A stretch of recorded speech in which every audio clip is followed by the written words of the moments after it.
Answer अपने अपने topic discuss करते हैं वन बाय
जी। पहला question, intermediate goods have a derived demand while final goods have direct demand। इसका मतलब समझाओ जरा, डायरेक्ट डिमांड क्या है, ये derived डिमांड क्या है? Intermediate goods have direct demand means बहुत different तरह के डिमांड, जैसे फैक्ट्रीज में डिमांड होती है और कंज्यूमर डायरेक्ट डिमांड में। आप ट्राई करें, ड्राइव डिमांड और डायरेक्ट डिमांड का मीनिंग क्या है, क्या फर्क है? डायरेक्ट डिमांड मतलब जैसे एक गुड कई बार इस्तेमाल होता है बल्क में, किसी में, और यहाँ पे जो फाइनल प्रोडक्ट है एक बार में परचेज होता है। Same question.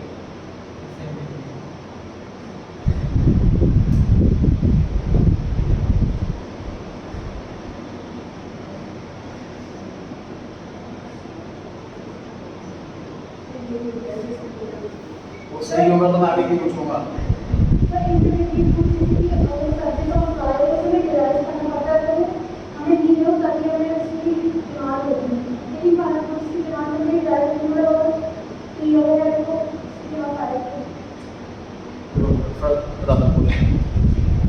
Direct demand, sir मुझे मान लीजिए ब्रेड खाना, ब्रेड में खरीद करके ले आया शॉप से और खा लिया, दिस इज डायरेक्ट डिमांड। जिस चीज़ की नीड थी वो मैं पूरी कर रहा हूँ, ठीक। सर मुझे आटे की डिमांड नहीं, मेरे को आटा नहीं चाहिए, मेरे को रोटी चाहिए, इस वजह से आटे की डिमांड बढ़ गई, दिस इज ड्राई डिमांड। किसी और की वजह से ड्राई हो गई, समझ पा रहे हैं आप? ड्राई डिमांड मतलब किसी और डिमांड की वजह से इसकी डिमांड बनी, दिस इज ड्राइव डिमांड। और जिसकी एक्चुअल में डिमांड है वो डायरेक्ट डिमांड। एग्जांपल मैंने आपको डायरेक्ट डिमांड कर दिया, ब्रेड खाने का मन है, ब्रेड जाकर के मिल गया, डायरेक्ट डिमांड। इस चीज़ की नीड है, लोगों को डिमांड होती।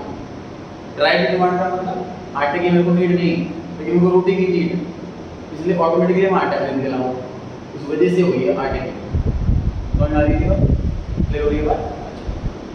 अब इंटरमीडिएट गुड्स जो है वो ड्राइव डिमांड है, मतलब इंटरमीडिएट गुड्स किसी को भी नहीं चाहिए लेकिन सबको फाइनल गुड्स चाहिए, इस चक्कर में इंटरमीडिएट गुड्स खरीदने पड़ते हैं, तो ड्राइव वाली डिमांड। ठीक है, समझ पा रहे हैं सभी? हमें सिर्फ आंसर भी देना है, टर्म्स को बड़ा डीपली समझ लेना, क्वेश्चन किस ट्रू फॉल्स में आ रहा है, एमसीक्यू में आ जाए, क्या एमसीक्यू क्लियर हो जाए, आंसर पक्का। सेकंड क्वेश्चन पर आ गए जी, bread is always a consumer demand. नहीं आपकी बारी है। हाँ जी, फॉल्स क्यों लगता है आपको कि फॉल्स?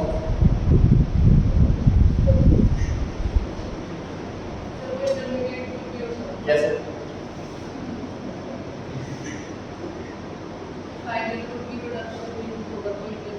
एग्जांपल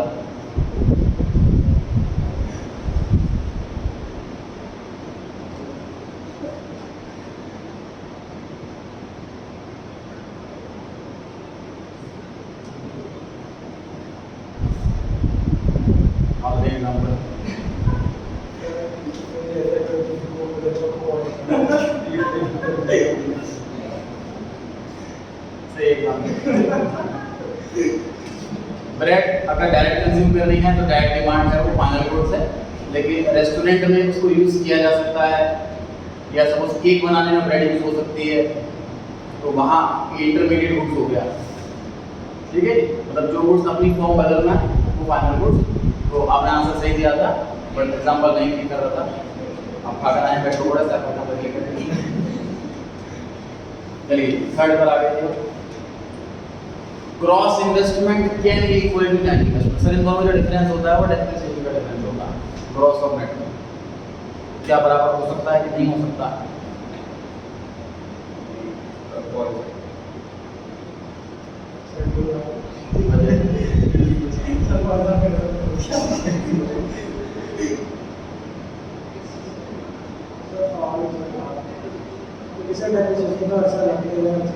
नहीं, अगर डेप्रिसिएशन नहीं है तो ये दोनों बराबर हो सकते हैं।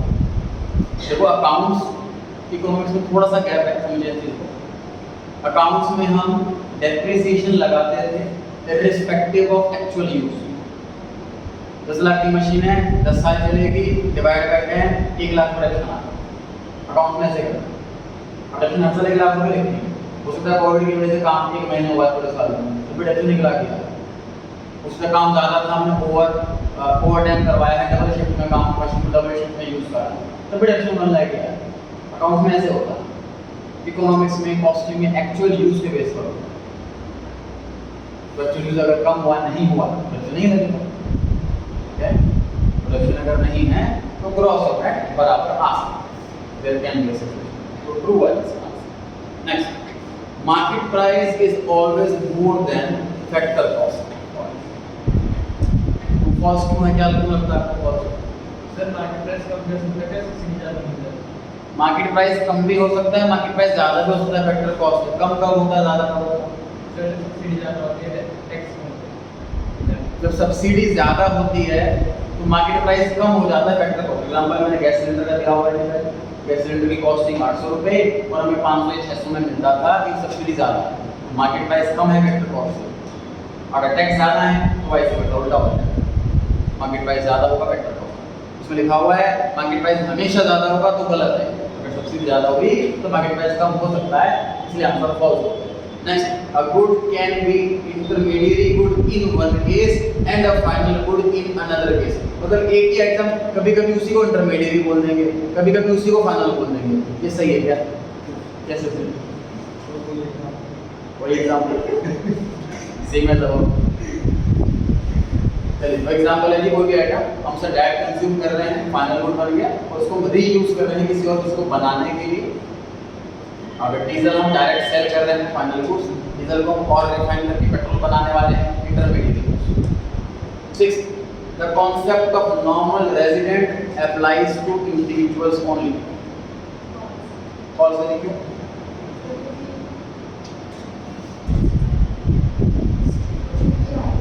बिल्कुल सही। इंस्टीट्यूशन आते हैं, पार्टनरशिप आती है, कंपनी आती है, बहुत सारी चीजें आती हैं। लॉ की आइज में पर्सन सिर्फ इंसान ही नहीं होता, कंपनी भी पर्सन होती है, कोऑपरेटिव बैंक भी पर्सन होता है, पार्टनरशिप भी पर्सन होती है। तो सिर्फ इंडिविजुअल पे अप्लाई नहीं होता, हर टाइप ऑफ पर्सन पे अप्लाई होता है।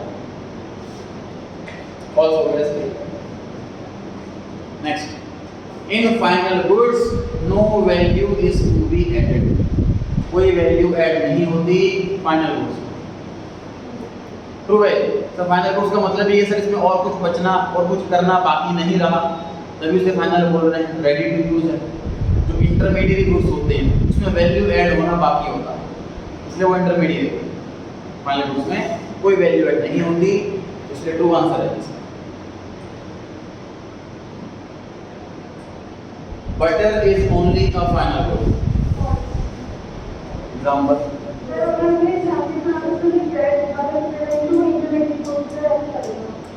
अगर हम सर किसी कहीं यूज़ कर रहे हैं, रेस्टोरेंट में यूज़ कर रहे हैं बटर, उसके हम डोसा बनाएंगे तो फाइनल इंटरमीडिएट गुड्स है, और हम घर पे लेकर कंज्यूम कर लिया तो फाइनल गुड्स है।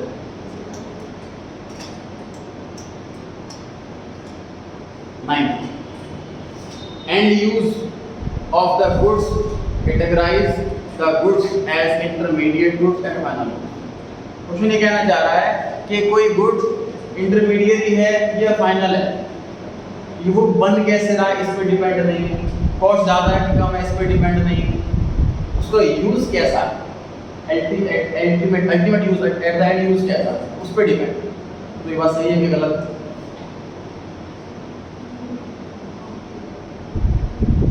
जो भी आंसर थे बजाय के साथ, जो भी आंसर थे रीजन के साथ।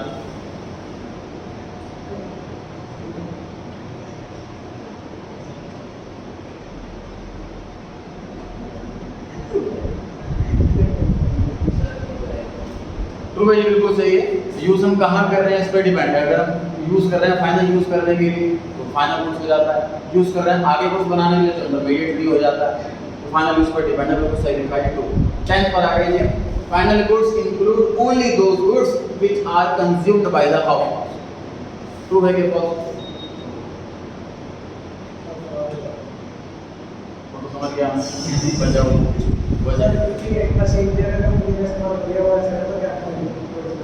फाइनल गुड्स की दो कैटेगरी होती हैं, कंजप्शन गुड्स और कैपिटल गुड्स। तो फाइनल गुड्स में कैपिटल गुड्स भी आते हैं जो हाउसहोल्ड यूज नहीं करते, बिजनेसमैन यूज करते हैं, सिर्फ हाउसहोल्ड वाले ही नहीं हैं। क्लियर हो गई जी बात?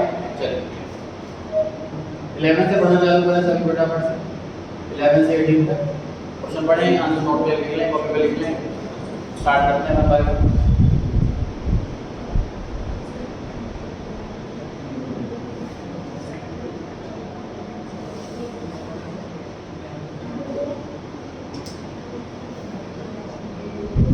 ट्वेल्थ वाला भी स्किप कर सकते हैं, इसमें हम अभी और भी चर्चा करनी बाकी है। 12th वाला स्किप कर सकते हैं।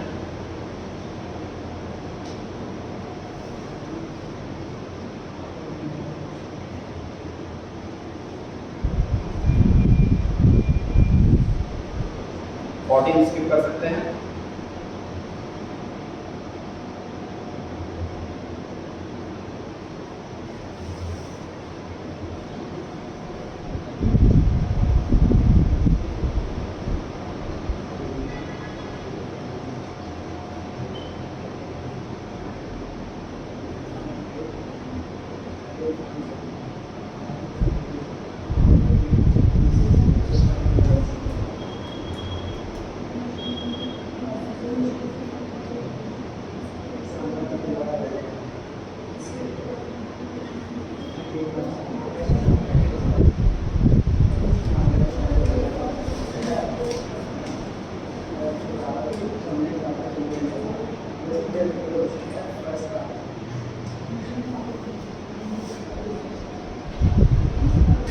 इसकी बारी चल रही है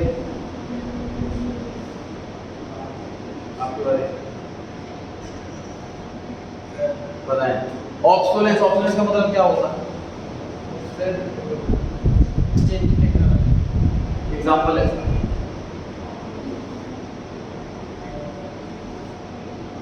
सर, जैसे अभी पेट्रोल की कार चल रही है, अब डिमांड बढ़ रही है इलेक्ट्रिक ऑप्शंस का लिटरल मीनिंग होगा सर आउटडेट हो जाना। ठीक है जी, आउटडेट हो जाना। बी इट एक्सपेक्टेड और अनएक्सपेक्टेड, इन दो वर्ड का थोड़ा समझाएं क्या फर्क है इनमें। एक्सपेक्टेड ऑब्सोलेंस का क्या मतलब हुआ? सर एक्सपेक्टेड होता है मतलब हम आइडिया लगा लेते हैं कि इतने साल में ये चेंज हो गया। बिल्कुल सही। एक्सपेक्टेड ऑब्सोलेंस मतलब हम एक एस्टीमेट लगा सकते हैं कि कितने टाइम बाद इतनी टेक्नोलॉजी में चेंजेस आ ही जाता। और सर अनएक्सपेक्टेड के वो एकदम से जाते हैं, हमें आइडिया उसका हम सर आइडिया नहीं लगा सकते। बहुत सारी टेक्नोलॉजीज ऐसी अपडेट हो जाती हैं जिसका हम आइडिया लगा ही नहीं सकते। ये अनएक्सपेक्टेड ऑब्सोलेंस होता है। तो is a component of that. True है कि फॉल्स?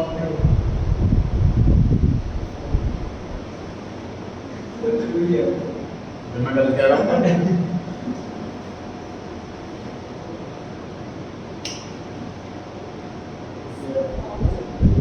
आंसर मिल चुका है, वजह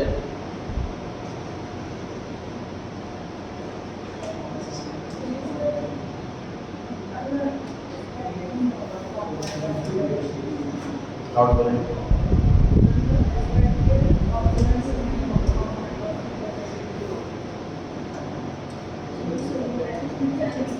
सही होता था ना, आपसे क्यों पूछता?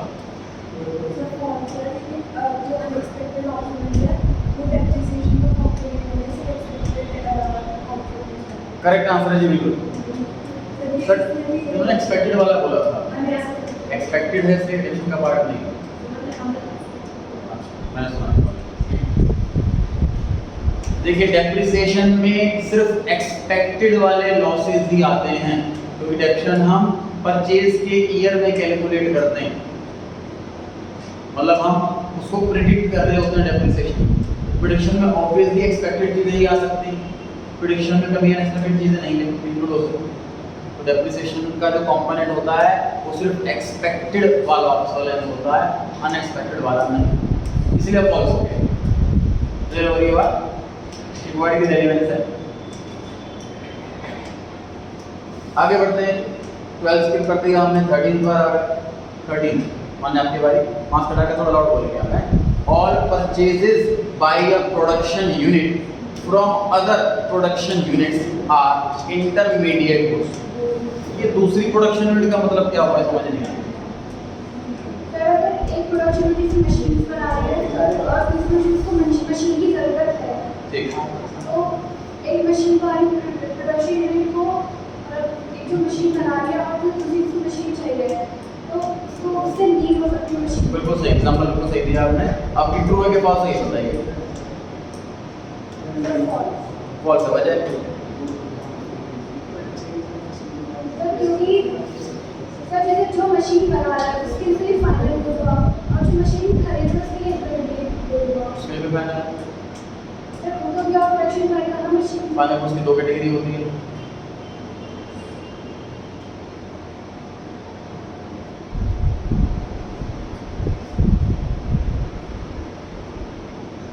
नहीं आंसर ट्रू है कि फॉल्स है, क्यों?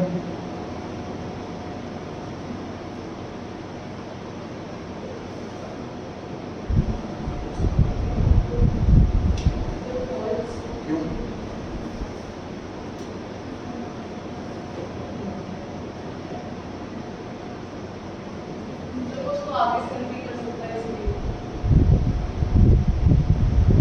इंटरमीडिएट ही हुआ, आगे से नहीं करेगा।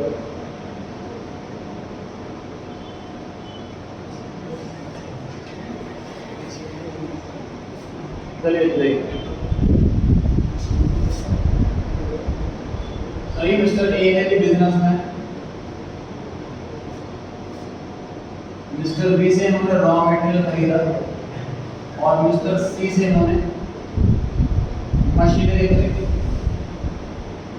ये रॉ मटेरियल का सप्लायर है, ये भी एक प्रोडक्शन यूनिट है, ये मशीनरी बनाता, ये भी प्रोडक्शन यूनिट है। हम इसका अकाउंट पढ़ रहे हैं, इसके हम कैलकुलेशन कर रहे हैं, ये भी प्रोडक्शन यूनिट है। तो purchases by one production unit from another production unit.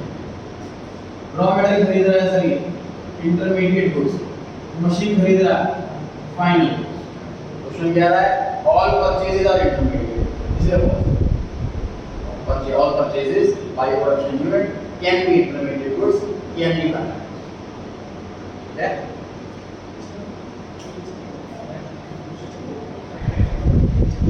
हम आगे जी क्वेश्चन नंबर 15 पर 15। False sir, purchase of machinery intermediate good होता है, तो कौन सा गुड्स होता है इंटरमीडिएट नहीं होता? फाइनल का कौन सा?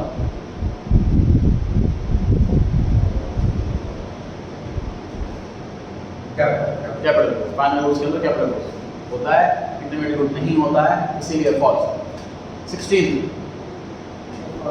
फॉल्स है भी डिस्कस किया सर। अनएक्सपेक्टेड वाला डेफिनेशन कंपोनेंट नहीं होता, इजी आ गया, दोबारा बताओ। 17 intermediate goods are always durable in true के पास। ये ड्यूरेबल क्या होता है? उसको बार बार यूज कर सके, ज़्यादा समय तक कर सके। सर हम कोई शॉप पर कोई कूलर लेने जाते हैं तो कहेगा सर बहुत ड्यूरेबल है, 150 सालों की लाइफ है, इसको कई बार यूज कर सकते हैं। क्योंकि इंटरमीडिएट गुड्स क्या होता है कि हमने खरीदा और उसको फाइनल गुड्स बना करके खत्म कर दिया, तो उसकी लाइफ कम होती है, शेल्फ लाइफ होती है, शॉर्ट लाइफ होती है। फाइनल गुड्स की होती है ड्यूरेबल लाइफ, तो इंटरमीडिएट गुड्स की ड्यूरेबल लाइफ नहीं होती, इसलिए फॉल्स है।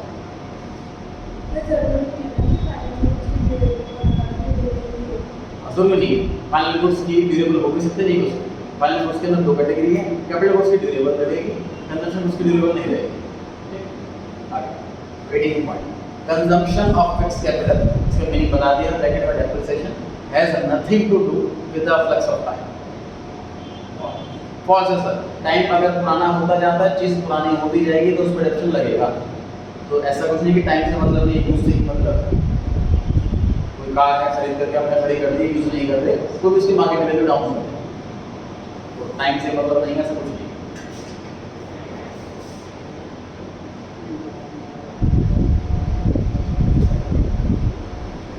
रेडी रहेंगे आंसर?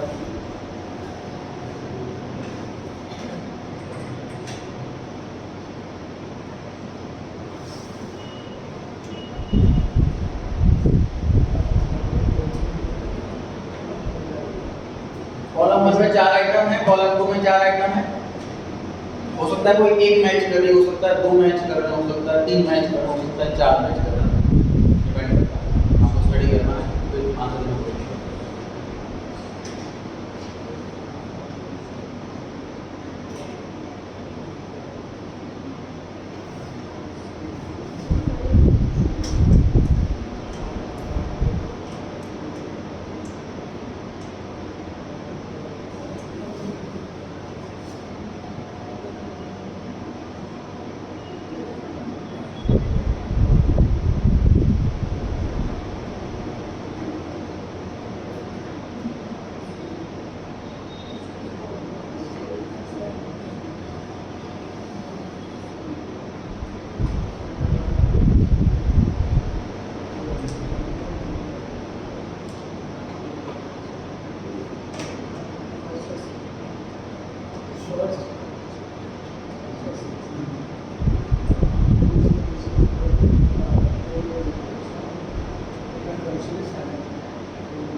सर एक से आगे क्वेश्चन क्या था जो ऑप्शन हाँ।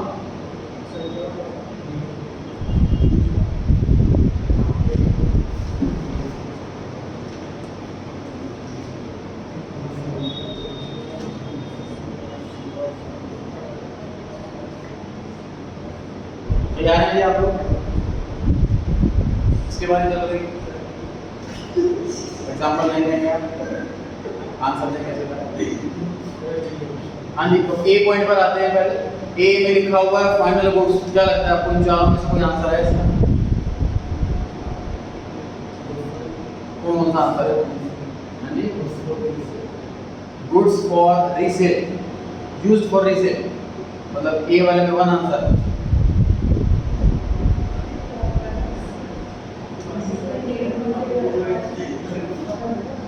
हाँ जी, ए का थर्ड फाइनल गुड्स, मतलब के goods used for consumption.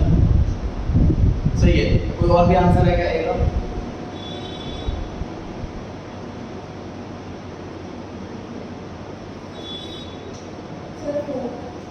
Fourth वाला goods which satisfy the wants of consumers directly. Final goods भी कंजम्पशन गुड्स आते हैं, तो जो फाइनल गुड्स कंजम्पशन यूज कर रहे हैं फाइनल गुड्स। फोर्थ में सही। क्या ए का कोई और भी आंसर है? हाँ जी, सेकंड वाला goods which help in production of other goods, जैसे कि मशीनरी वो हेल्प कर रहा है और गुड्स बनाना, वो फाइनल गुड्स है। सर फर्स्ट छोड़ करके बाकी सारे सही।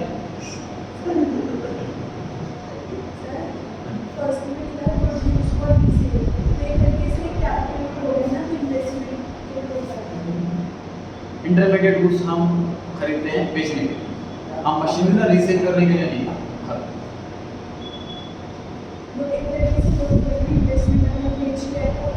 बेचने के लिए, बेचने पर्पस से खरीदी नहीं है ना। एसेट की डेफिनेशन ये which is purchased for the purpose of use, not for the purpose of resale. वो गुड्स की डेफिनेशन है रीसेल। ए में सेकंड भी सही है, ए में थर्ड भी सही है, ए में फोर्थ भी सही है। क्लियर हो गई ये बात? बी पर आता है कैपिटल गुड्स। उसकी बात चल रही है आपकी बात चल रही, बता दिया आपने, आपकी बारी है।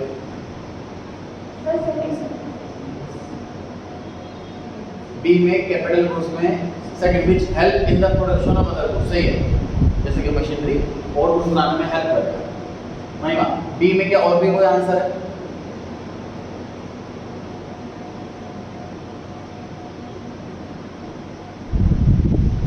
नहीं, और कोई आंसर नहीं, बिल्कुल सही है। बी में सिर्फ सेकंड वाला ही आंसर है, और पर्पस फॉर प्रोडक्शन के लिए यूज होगा। सी इंटरमीडिएट गुड्स, कौन से आंसर सर है इसके?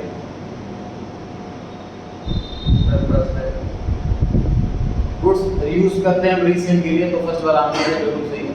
जैसे हमने कोई सामान खरीदा है, आगे बेचेंगे उसको, तो इंटरमीडिएट गुड्स हो गए। क्या सी में कोई और भी आंसर है?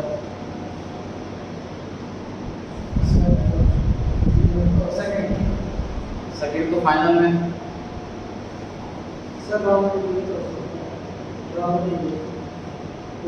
विच हेल्प इन द, नहीं वो हेल्प नहीं कर रहा ना, वो तो खुद ही गुड्स है। ठीक है, सी इंटरमीडिएट गुड्स के अंदर सिर्फ और सिर्फ फर्स्ट वाला आएगा, रीसेल करेंगे उसको हम बाद में जाकर। कंजम्पशन गुड्स, और कौन सा आंसर है कंजम्पशन गुड्स के? Food which satisfy the wants of consumer directly, तो डायरेक्टली कंज्यूमर की वांट्स को सेटिस्फाई कर रहा है, वो कंजम्पशन गुड्स है। और कोई आंसर भी है कंजम्पशन गुड्स में? थर्ड वाला goods use for the consumption, consumption के लिए इस्तेमाल हो रहा है सर, फूड कंजम्पशन गुड्स है, नाम ही मेंशन कर रखा है इसका। और कोई नहीं, क्लियर हो गई बात? बड़े क्वेश्चन 2 पे, क्वेश्चन नंबर 2 पढ़ लीजिए सर, तैयार हो जाएगी।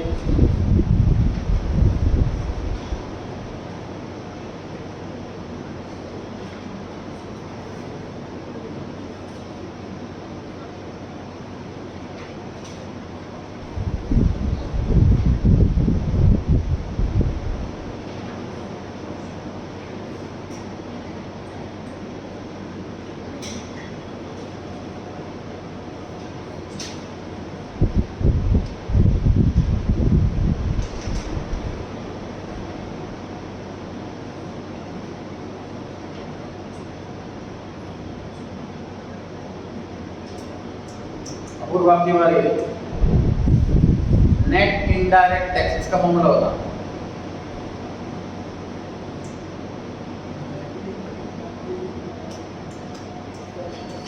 आर्टिकल लिखा,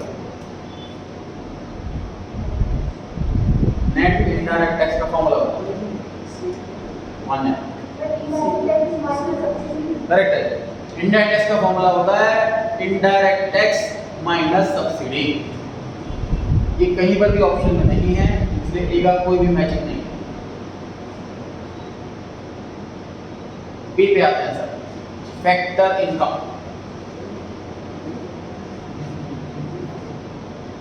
इनमें से कौन कौन सी फैक्टर इनकम है?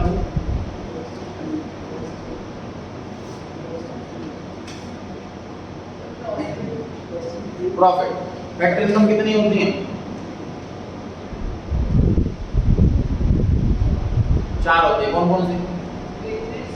Wages, profit, interest, rent. Factor income total 4 होती है, वेजेस, इंटरेस्ट, प्रॉफिट और रेंट।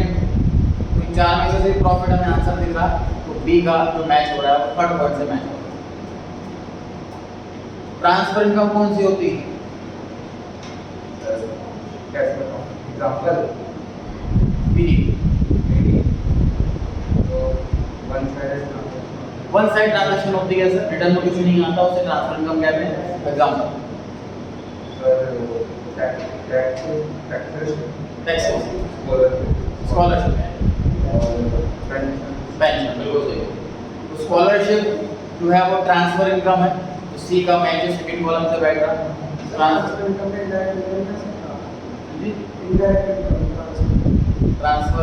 की इनडायरेक्ट इनकम, तो इसका मीनिंग ये भी हो सकता है कि पूछ रहे हो नहीं। इनडायरेक्ट इनकम वो होती है जो वन साइडेड होती है, इसका रिटर्न में कुछ नहीं करता। अकाउंट्स की बात करूँ सर, बैंक में पैसा पड़ा है, वहाँ से इंटरेस्ट मिल रहा है, तो इनडायरेक्ट इनकम होती है। वो ट्रांसफर इनकम नहीं, पैसा मैंने ब्लॉक करा है तो इंटरेस्ट मिल रहा है।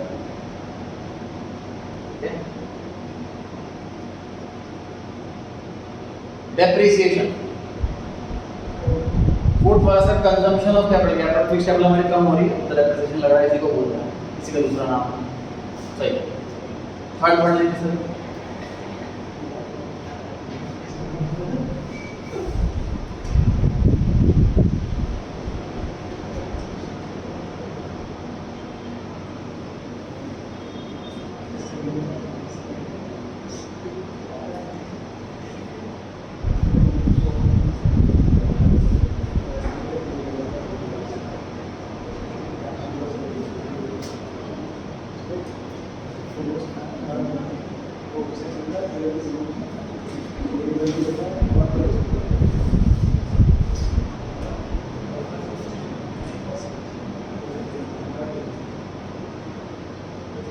बताएं थर्ड वाला answer. Intermediate goods paper purchase by a publisher, जो सही है जी। पब्लिशर खरीद रहा है पेपर, उससे बुक बनाएगा तो उसके लिए इंटरमीडिएट गुड्स है, वो आगे यूज होना बाकी है। और बी केस में paper purchase by a consumer, इसके लिए नाम बताओ क्या है? फाइनल। फाइनल गुड्स कौन सा? Consumption goods. बी जो है वो कंजम्पशन गुड्स है, ए है इंटरमीडिएट गुड्स, इसलिए ए आंसर। कोड पे आ जाएगी ये सभी।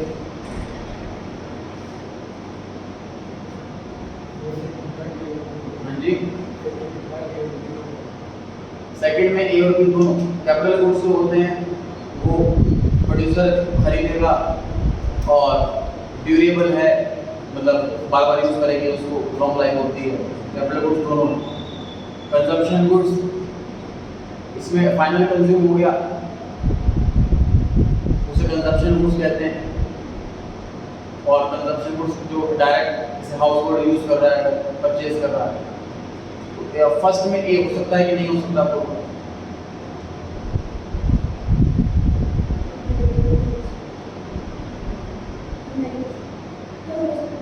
एग्जांपल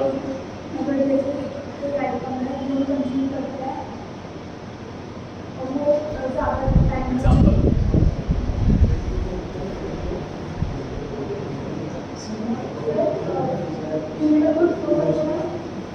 क्योंकि अगर हम शुगर के एग्जांपल में शुगर लॉन्ग टाइम तक चलेगी, बस इसमें एग्जांपल सही चाहिए।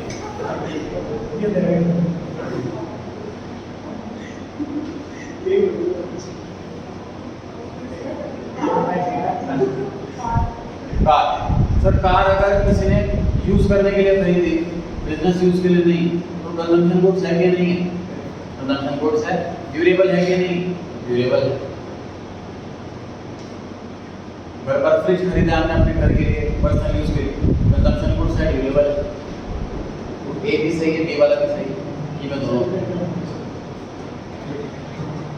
फिफ्थ वाला तैयार करें सभी।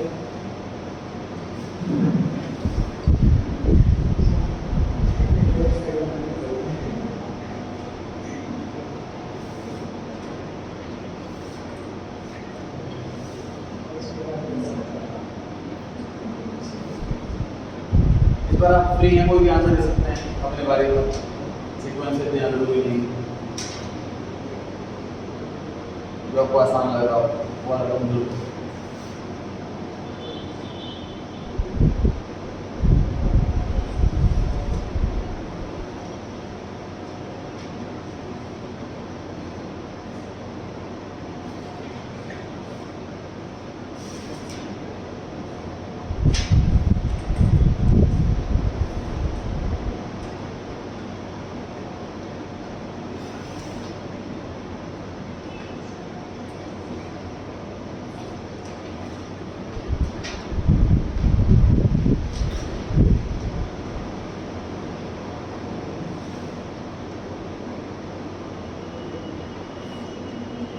हाँ जी, क्वेश्चन नंबर 5 में कौन सा आंसर दिया जाएगा?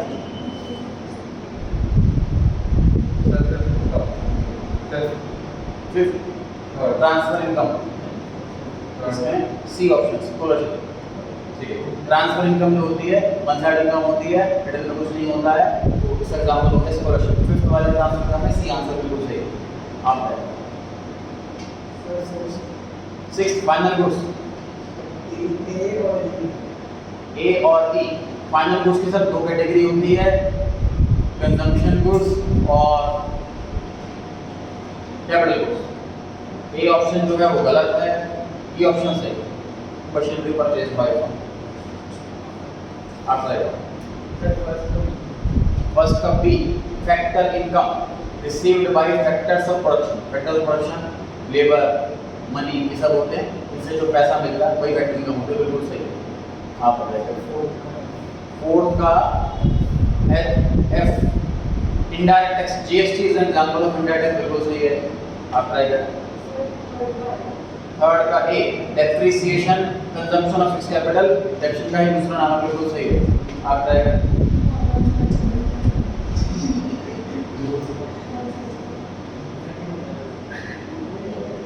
हाँ सेकंड वाला बचा हुआ था intermediate.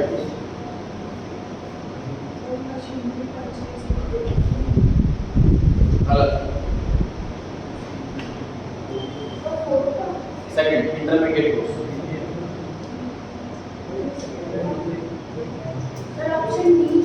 D option goods with in the production boundary.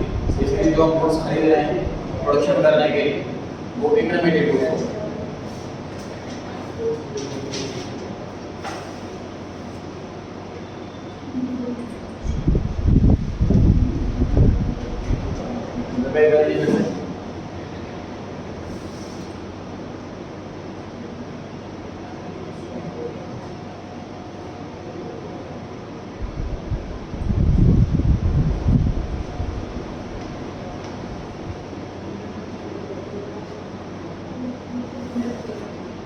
तब कोई भी ले सकते हैं।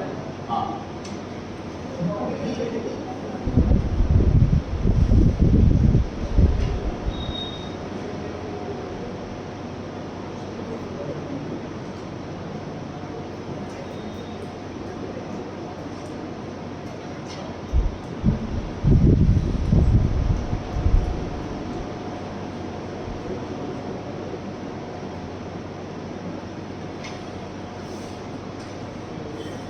आपकी बात।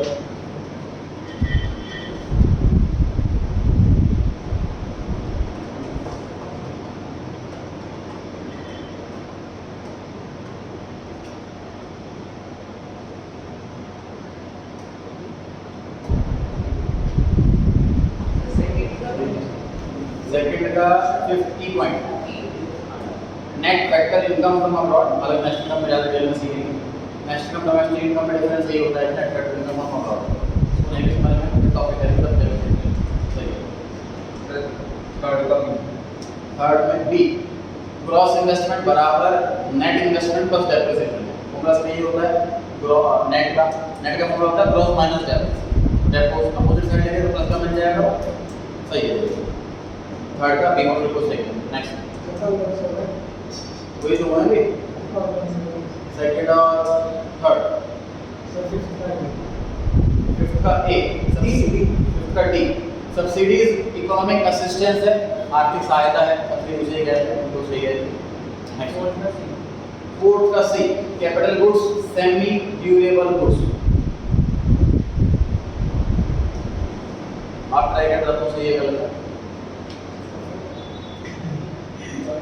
बचा हुआ था फर्स्ट वाला रहेगा।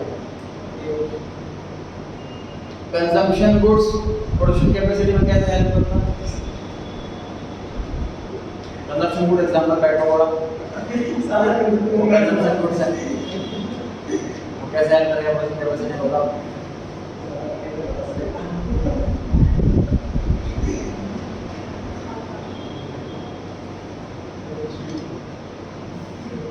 जो कैपिटल गुड्स है वो है A helps in raising production capacity. Capital goods का एग्जांपल हो गया मशीनरी, तो प्रोडक्शन कैपेसिटी में हेल्प करेगा। फर्स्ट वाले में आ गया सेमी ड्यूरेबल गुड्स। कंजम्पशन में सारे टाइप के गुड्स आ जाते हैं, ड्यूरेबल भी सेमी ड्यूरेबल भी। लॉन्ग टर्म के लिए यूज तो ड्यूरेबल कम सेमी ड्यूरेबल।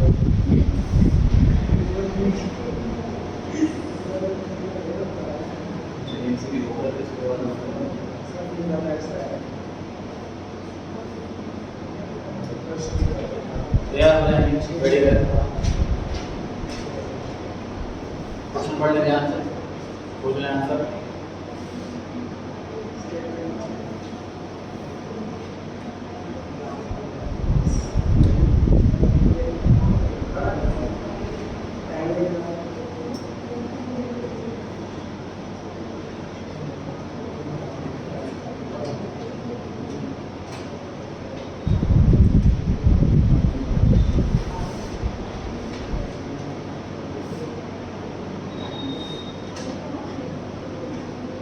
आपकी बारी।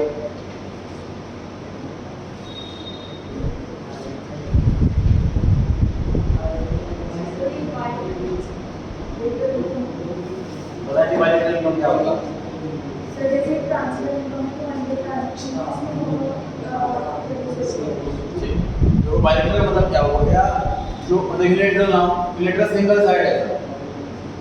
सो फॉर एग्जांपल मैं आपको सर्विस दे रहा हूँ टीचिंग की और आप मुझे फी दे रहे हैं, तो ये बायलैटरल ट्रांसफर,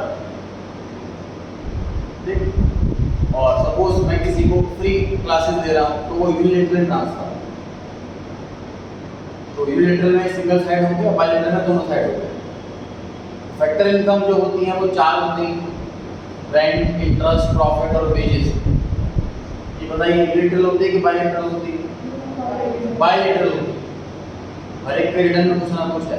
एम्प्लॉय सर्विस दे रहा है तो हम उसको वेजेस दे रहे हैं, तो कैपिटल दे रहा है तो उसको हम इंटरेस्ट दे रहे हैं, तो रिस्क लगा रहा है बिजनेस में काम कर रहा है तो हम उसको प्रॉफिट दे रहे हैं, कोई अपनी प्रॉपर्टी जगह दे रहा है तो हम उसको रेंट दे रहे हैं। बायलैटरल दोनों साइड से, तो बिल्कुल ट्रू है ये असर्शन। अब आप आगे आंसर कीजिए इसके बारे में मानना है। सेकंड ऑप्शन, बी ऑप्शन बता, असर्शन सही है, रीजन सही है, एक्सप्लेनेशन सही नहीं ये आपको करेक्ट है। देखो रीजन में एक्सप्लेन तो कर रहा है कि फैक्टर इनकम हम अर्न करते हैं क्योंकि हम प्रोडक्शन प्रोसेस में कुछ ना कुछ कंट्रीब्यूट करते हैं, चाहे टाइम हो, चाहे मनी हो, चाहे लैंड हो, हम कंट्रीब्यूट कर रहे हैं इसलिए हम इनकम अर्न करते हैं। तो एक्सप्लेन नहीं कर रखा है असर्शन, इसलिए ये ऑप्शन सही है।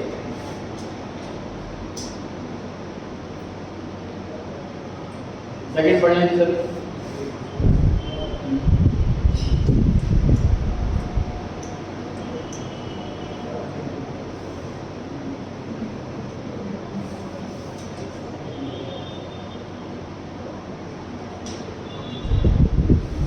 आपकी बारी हो गया, आपकी बारी।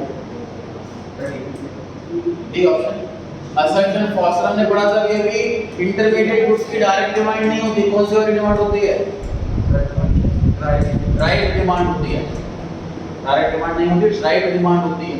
तो इसमें असर्शन फॉल्स है, असर्शन फॉल्स है तो ऑप्शन नंबर डी। थर्ड पढ़ लेंगे सभी।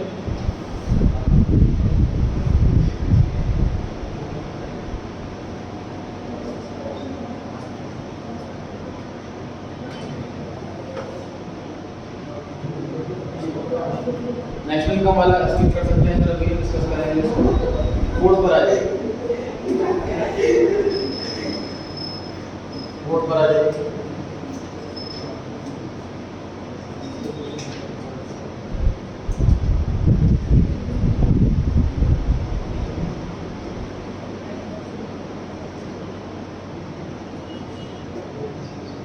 इसके बारे में बोर्ड क्वेश्चन।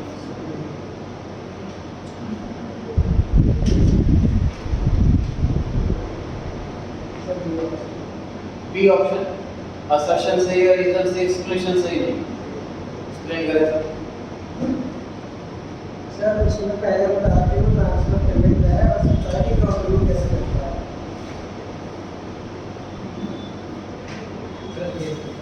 ये ऑप्शन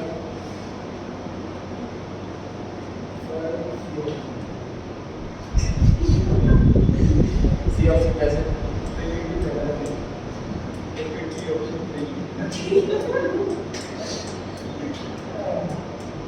राम विज्ञान बना के पीछे पूछा, ये उधर सही नहीं है, इसलिए मैं ठीक सी लिख कर रहा हूँ। विज्ञान बताओ जी कौन सा सही है और क्यों?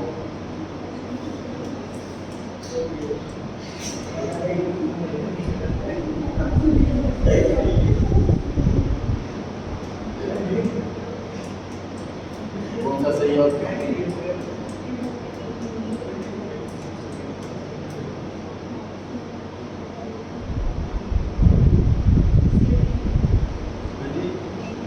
डी ऑप्शन मतलब कि असर्शन फॉल्स है, सब्सिडी ट्रांसफर पेमेंट नहीं होती।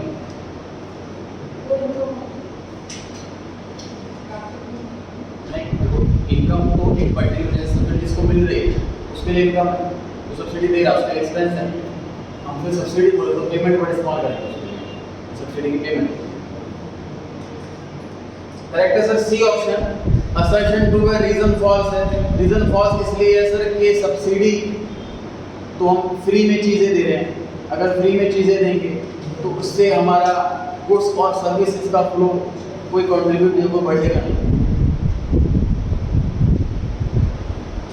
दूसरी कोई चीज़ यदि गवर्नमेंट कम करेगी, बंद करेगी, तो इसकी प्रोडक्शन प्राइवेट ऑर्गेनाइजेशन बढ़ाएगी, प्रोडक्शन तब बढ़ेगी। ठीक है, सब्सिडी आंसर में होती है ये चीज़ ट्रू है, असर्शन ट्रू है, रीजन फॉल्स। फिफ्थ रेडी करें।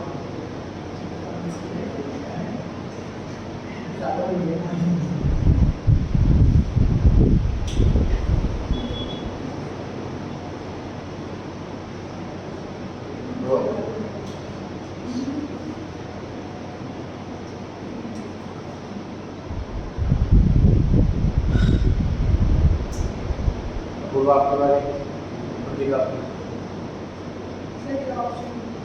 ये ऑप्शन डेप्रिसिएशन का दूसरा नाम है कंजम्पशन ऑफ फिक्स्ड कैपिटल। इसको एक्सप्लेन कर रखा कि फिक्स्ड कैपिटल जितना यूज हो गया इस साल प्रोडक्शन प्रोसेस में, वही डेप्रिसिएशन है।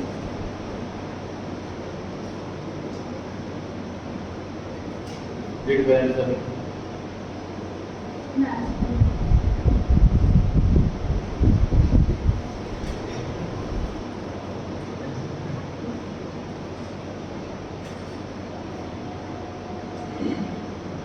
Second question,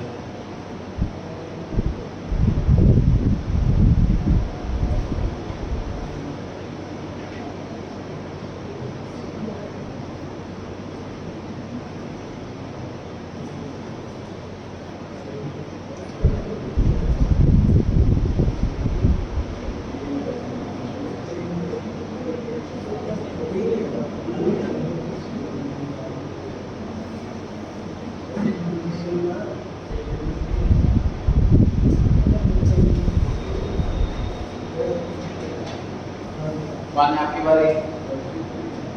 second question, sir option A.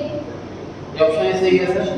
Normal agent के अंदर ऐसा नहीं सिर्फ इंडिविजुअल आएगा, कंपनी भी आएगी, इंस्टीट्यूशन भी आएगा, और जो इंटरनेशनल एरिया के अंदर है वो नॉर्मल एजेंट का ही पार्ट है।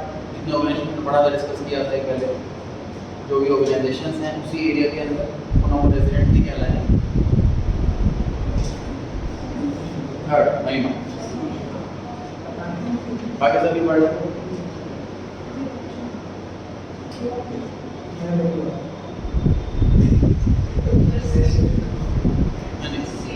C option, factor income bilateral income होती है सर, दोनों साइड से होती है, जैसे कि वेजेस, रेंट वगैरह।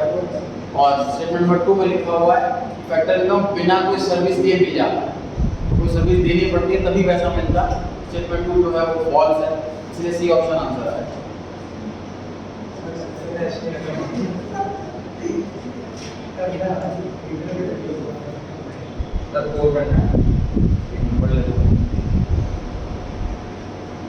नेशनल का मैसेज कर सकते हैं आपको।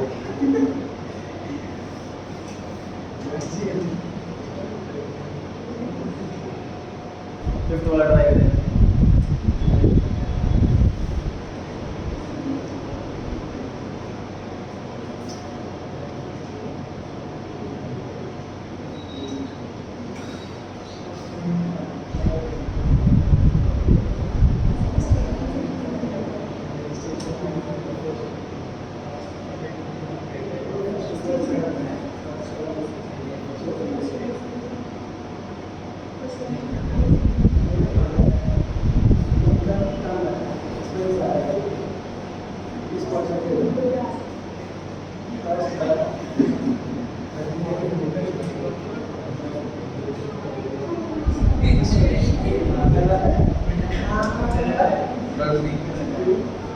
फर्स्ट स्टेटमेंट करेक्ट है और सेकंड वाली फॉल्स है। Sir second number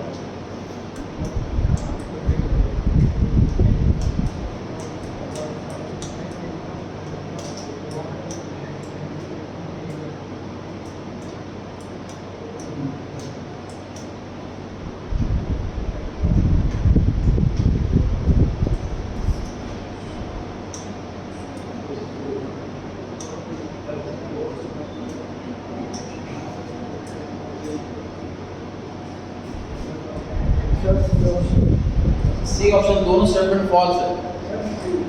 C option first में सी में लिखा हुआ है कि पहले वाली स्टेटमेंट ट्रू है और दूसरे वाली फॉल्स।